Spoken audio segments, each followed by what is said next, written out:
So, there's no money left in this house, right? We don't need to deal with them anymore, do we? That's true. I guess we don't need our parents anymore. What? I mean, cutting ties with you, you know. Humoring a broke old lady doesn't benefit us at all. Right? She's been trying to mooch off us, and even without a penny to her name, she expects us to take care of her. Better to cut ties now. I understand your point. So you're saying your inheritance will be just $30,000, and that's the severance for ending the parent-child relationship, right? Yay, that's fine. After George passed away, Michael and Daisy showed their true colors. They confronted me with a declaration of disownment, as if to take revenge for their failed plans. $30,000 is a lot of money, but they will regret accepting that money. 2 years after George's death, I was sitting on a park bench, eating my sandwich. The peaceful moment vanished with a familiar voice. Isn't that Mom over there? What? Really? Look, she looks so tired, feeding pigeons in the park. No, I'm not feeding the pigeons. That's true. We took all the money after all, so of course you'd be homeless, huh? How's the homeless life treating you? My anger had long passed, leaving me speechless and aghast. I sighed softly and resumed my lunch. Mom, why are you ignoring me? Oh right, we've cut ties, so I shouldn't call you Mom anymore. How about homeless hag then? That's a good one, homeless hag, haha. Michael and Daisy kept mocking me, taking advantage of my silence. After finishing my sandwich, it was time to reveal the truth to them. You've been going on about homeless this, homeless that, but who are you talking about? We're talking about you, homeless hag. I'm not homeless, dear. I live over there. What? I pointed to a building and explained the truth to Michael and Daisy. What? Shocked by the truth, it was too late for them to regret. I am Emily. I'm a 60-year-old housewife.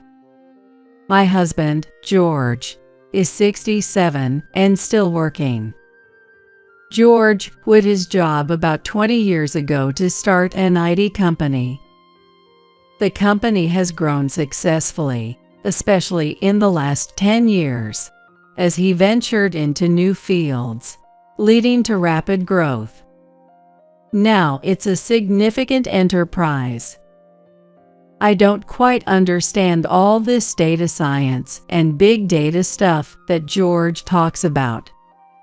Given his age, George has already retired as CEO, but he continues to work as the chairman.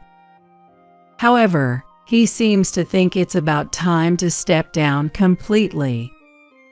We have one son, Michael. When George retired as CEO, Michael didn't take over the company.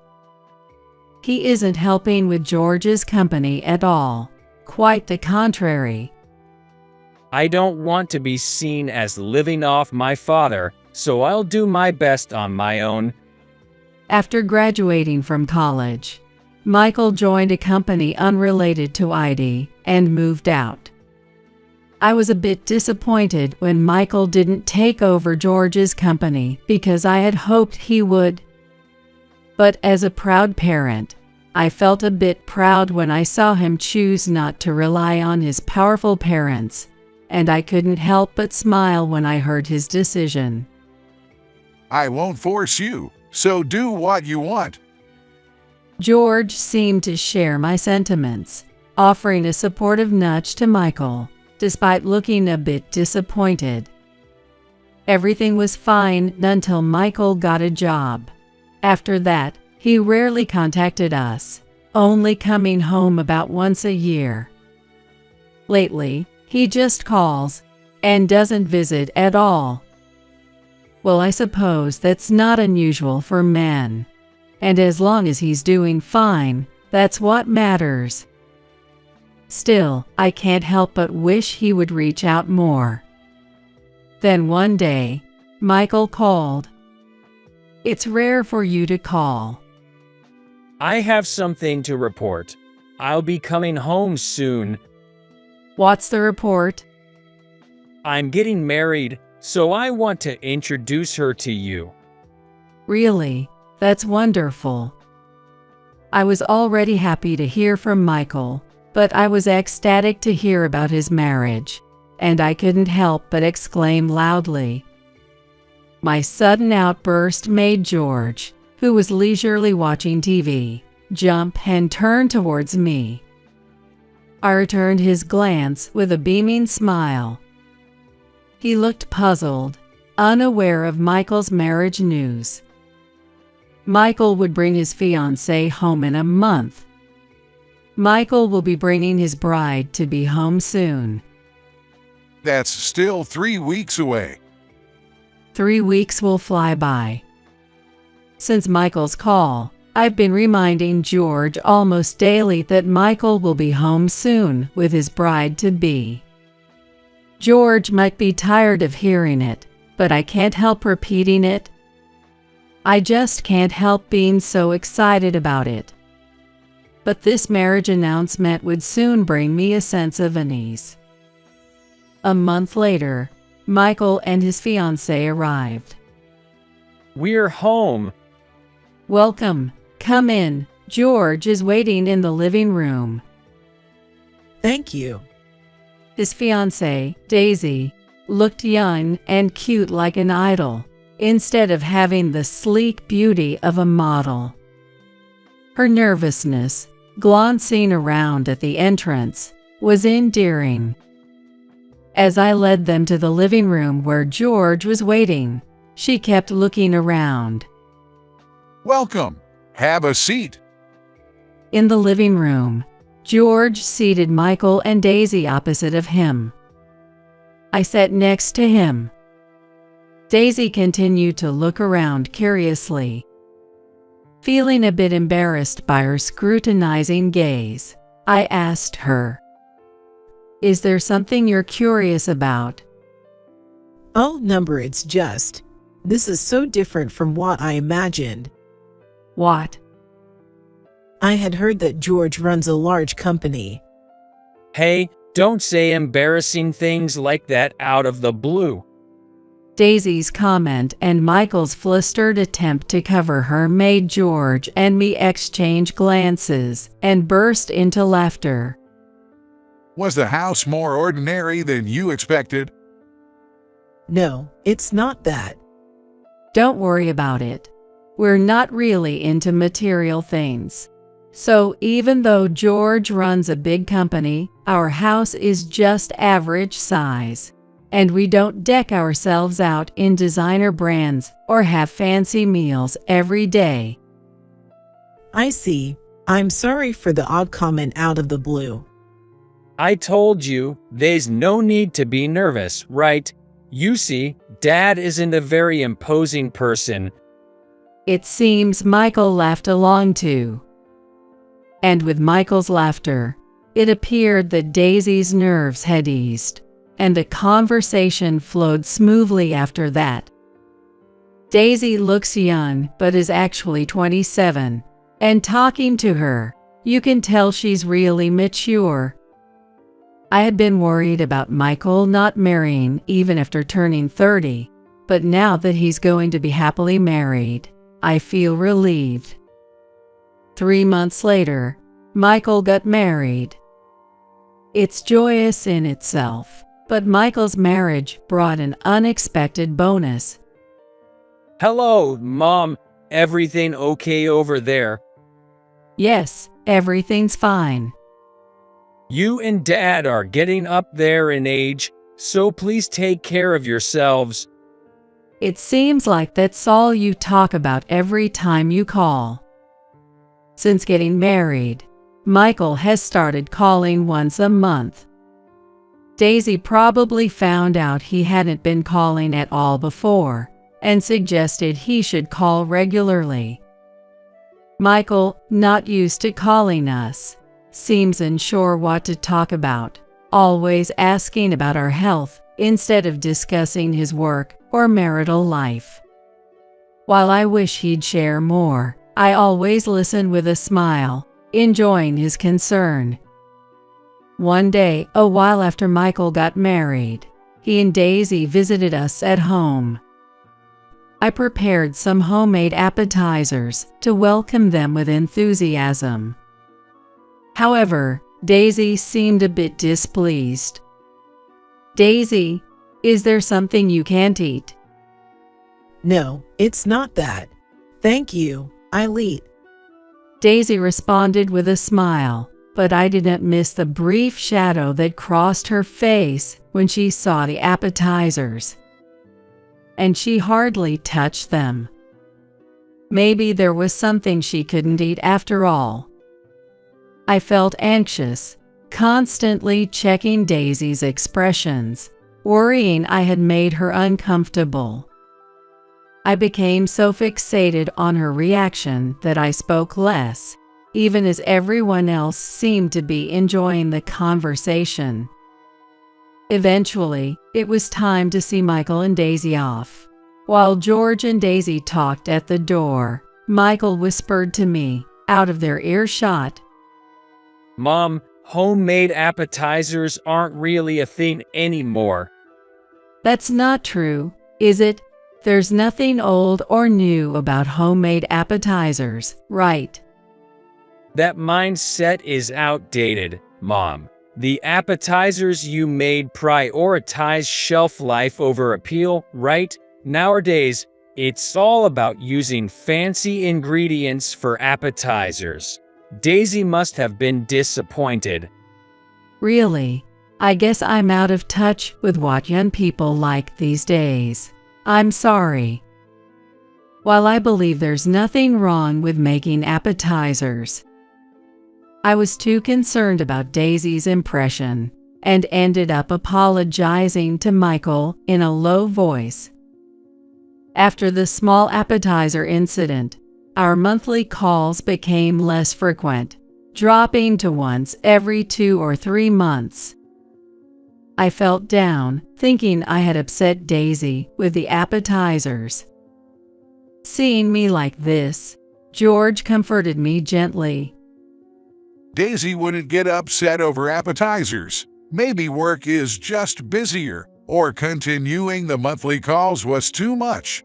Going from no contact to once a month is a big jump, isn't it? Even if it's every 3 months, it's good that he calls at all.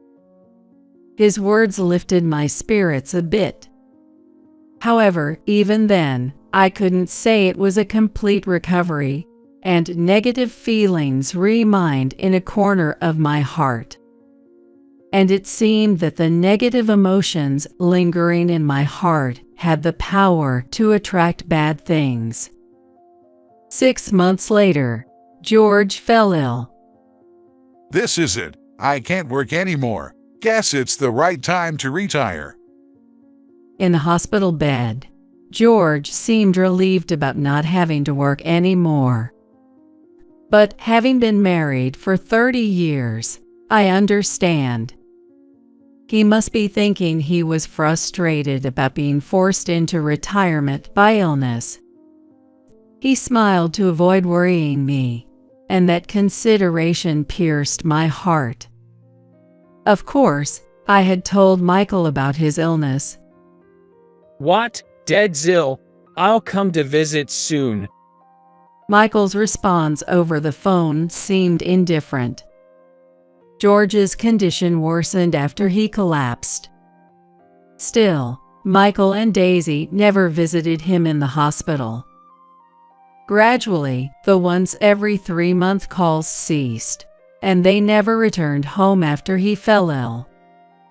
Time passed, and 3 years later, George passed away. So, did finally kick the bucket. Well, he was over 70 and had made his company successful, so he probably lived a content life, right? Even when I told Michael over the phone about George's passing, his reaction was indifferent.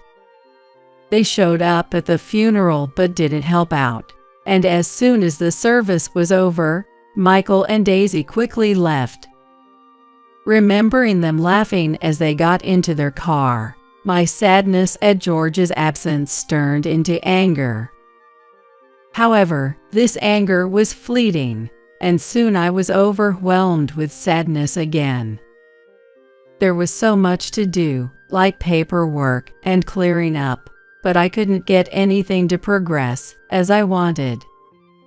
About a month after George passed, I finally started to feel a bit better.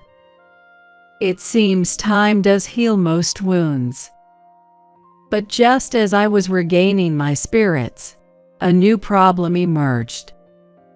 One morning, while doing laundry, the doorbell rang. Mom, open up. Looking at the intercom monitor, I saw Michael and Daisy standing there. Confused by their sudden visit, I headed to the front door. Dad's office was this way. Hold on. As I opened the door, without any greetings, Michael and Daisy hurriedly entered and made a beeline for George's office. Left at the entrance in a momentary lapse, I hurried after them. Where is it? It's probably in one of these drawers, I guess. The door to George's office was left open, and I could hear they were rummaging through the drawers. "What are you two doing?" They stopped opening drawers and turned to look at me. I had a hunch, but I was praying it wasn't true.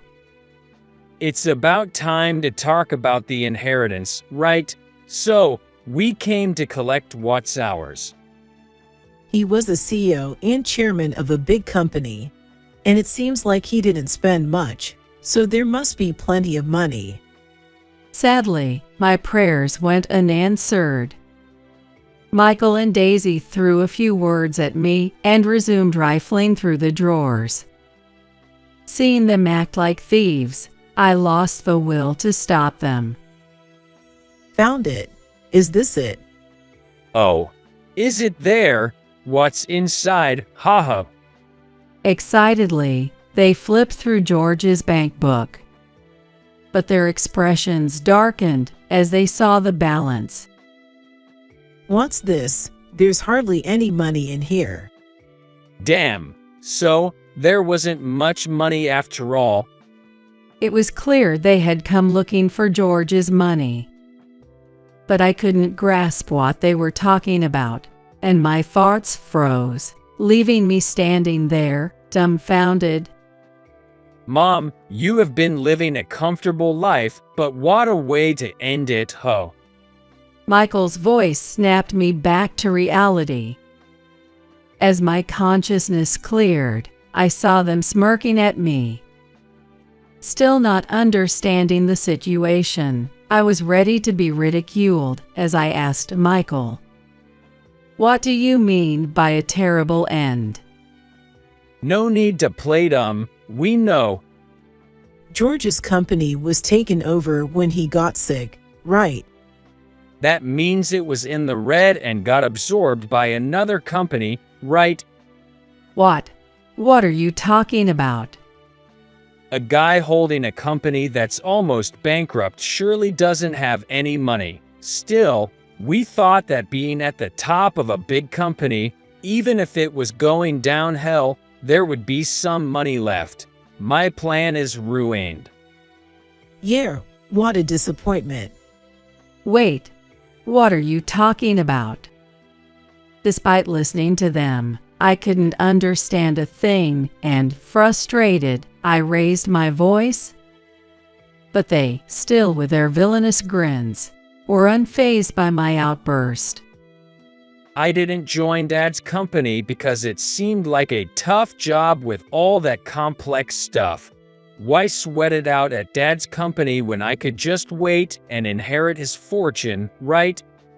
Exactly. It's smarter to just coast through an easy job, huh? Aw man, yet things didn't go as planned.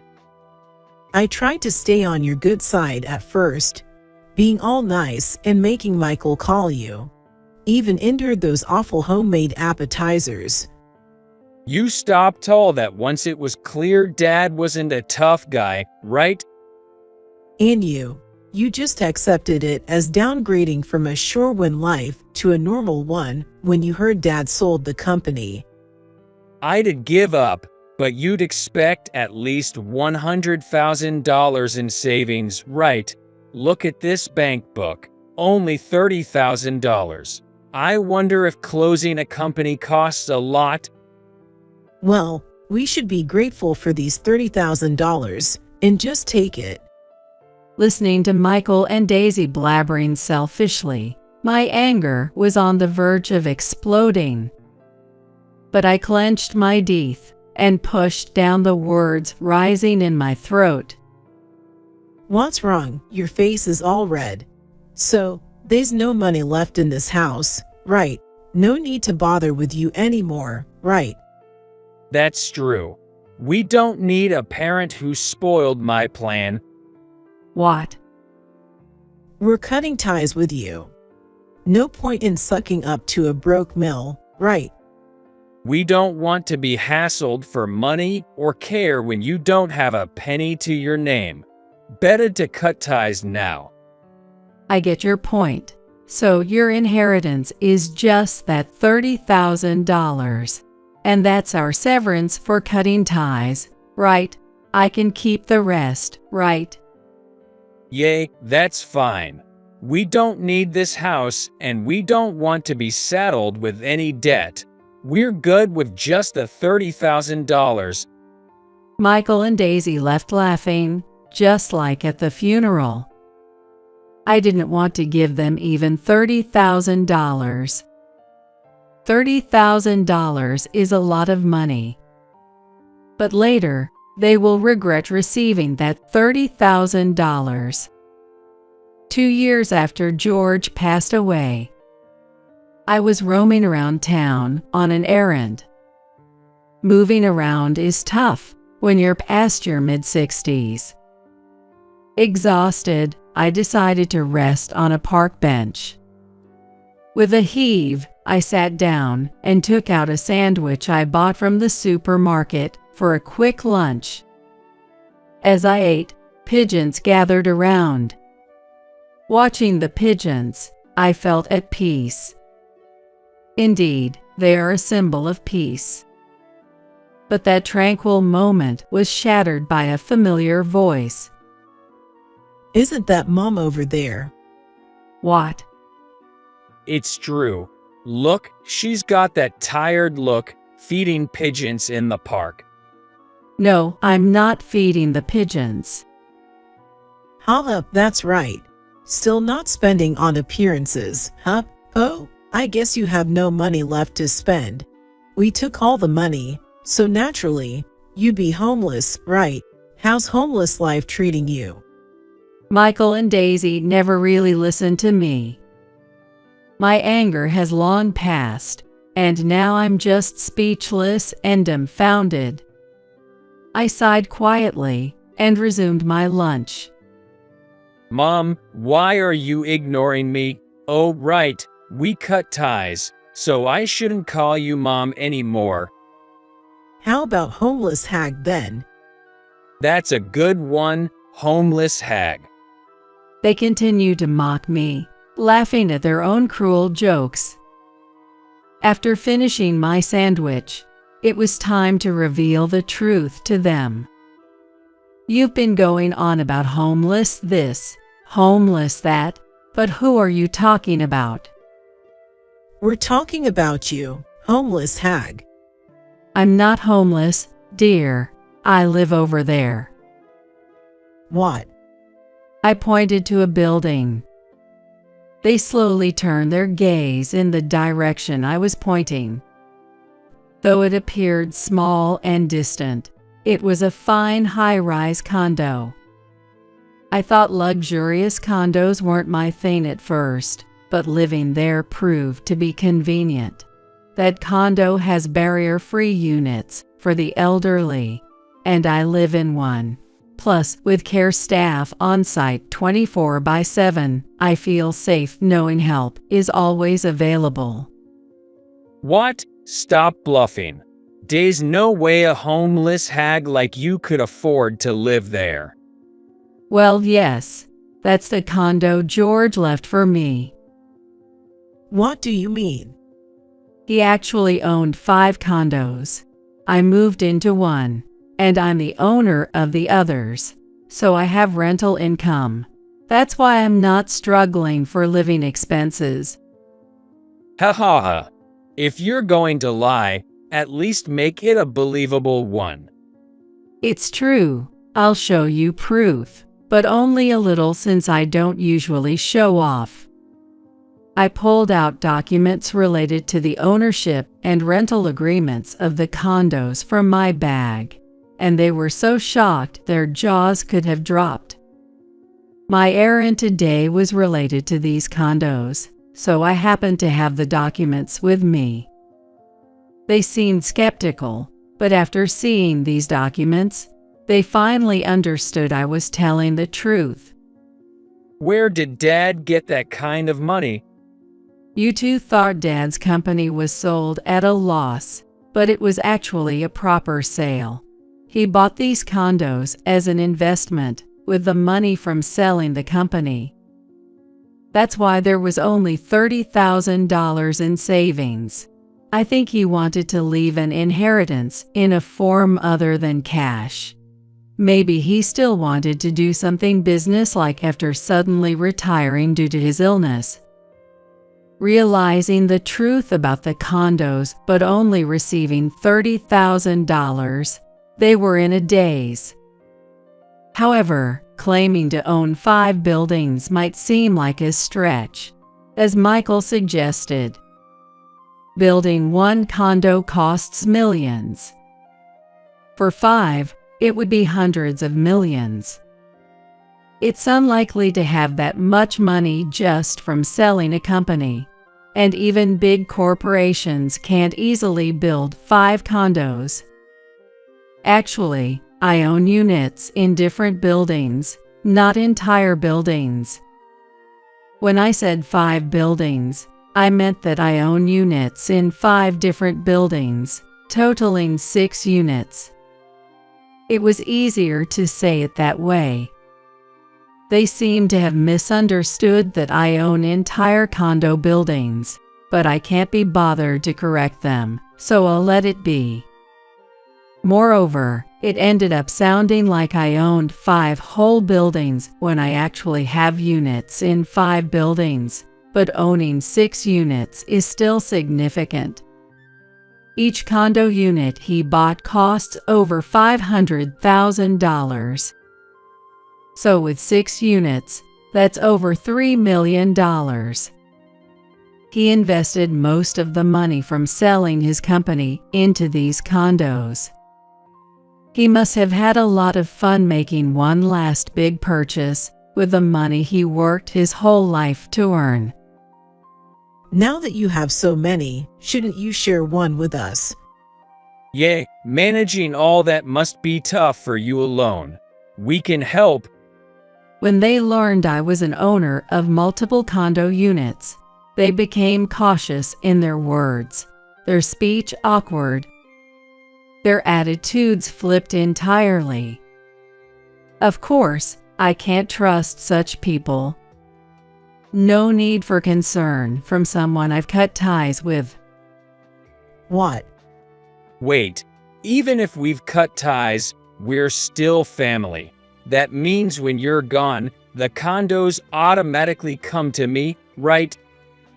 Yeah, right. No need to apologize to this old lady here. They began to smirk again like villains. but I have no intention of handing over George's precious legacy to such unkind people. Unfortunately, you won't be getting anything. Planning to write in your will not to pass on anything to me? That's useless. I know my rights as a child can't be easily nullified. Yes, that's why I plan to dispose of the assets eventually. What? I intend to transfer the condos to George's acquaintances. What? I live in one of the 6 condo units, but the rest are inhabited by George's friends. They are all married and running their own businesses, so I don't expect them to move until I pass on. Thus, I don't worry about vacancies. The people living in my condo units have supported me and were helped by George during his lifetime, so when my time comes to join him, I plan to transfer the condos to them. I think it's much better than leaving them to Michael and Daisy. Also, I'm thinking of donating the money gradually accumulating from the condo rents to his cherished company. It won't be a large amount, but since I've already given Michael and Daisy $30,000, I don't want to give them a penny more. Well, when my time comes, I'll make sure to leave absolutely nothing behind. What?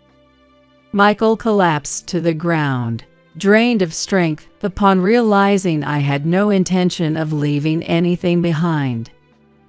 $30,000 is a lot of money, but it's not an unattainable amount for Michael to earn. Of course, he would regret throwing away the chance for the condos for just $30,000.